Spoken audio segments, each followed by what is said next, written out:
Wala na ngang magduda itong si Romer sa kanyang asawa. Dahil nga sa ibang kinikilos nitong si Patricia.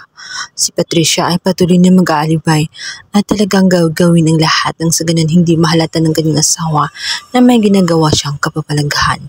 Ngayon ay bumabawi itong si Ramir matapos niya makita na madalas itong umaalis. Sinabi kasi ni Patricia na ibang pinapakita ni Ramir.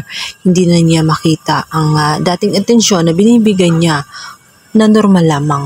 Kaya naman gahanap siya ng saya sa labas.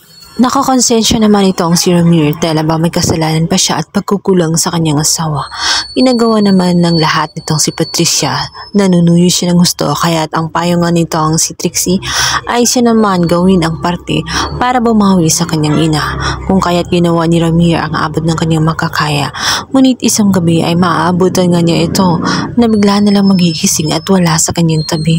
Siya ay nagtataka. Dito nga ay may kausap itong si Patricia kung saan ang kanyang tauhan. Inutusan nga nitong si Attorney Allen. Napansin kasi ng kanyang tauhan na sadyang malaki ang galit nitong si Attorney Allen at hindi agad kitlin ang buhay nga nitong si Mang Kanor, kundi parurusahan pa ito at pahihirapan pa.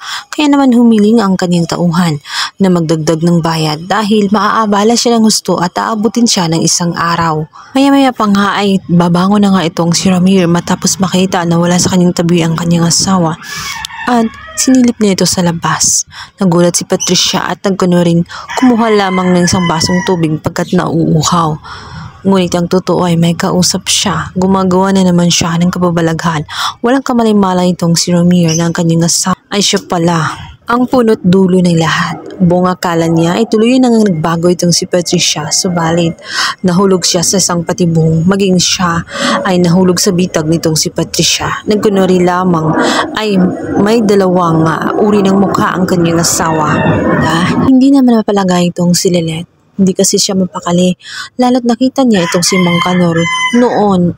Kinakawayan pa nga ito at bigla na lamang nawala. Kaya pakaramdam na ay may nangyayaring hindi maganda. Nung mga gabing yun ay hindi siya makakatulog. Lalo't wala rin siyang nare-receive na text. Ngunit itong si Attorney Allen ay sadyang mautak. Kaya inaalala niya maging itong si Era dahil close na silang dalawa. Pinaabutan niya ito ng mensahe na huwag nang alalahanin sapagkat tumiretso na ito sa Amerika. Walang kamalay-malay si Era na hindi si Mang Kanor ang nag-text sa kanya, kundi ito ang kanyang nobyo na mapagkunwari na ito ang si Attorney Allen. Ayaw niya kasi na mag-alala itong si Era. Dito ay mabubura na sa isip at utak itong si Era at si Lilet sapagkat akala nila nakaalis na nga si Mang Kanor, ngunit sinawing palad pala ito sa mga kamay ni Attorney Allen. And guys, makaabangan natin kung makatakas pa itong si Mang Kanor o tuluyan ngang mamatay sa mga kamay nga nitong si Attorney Allen.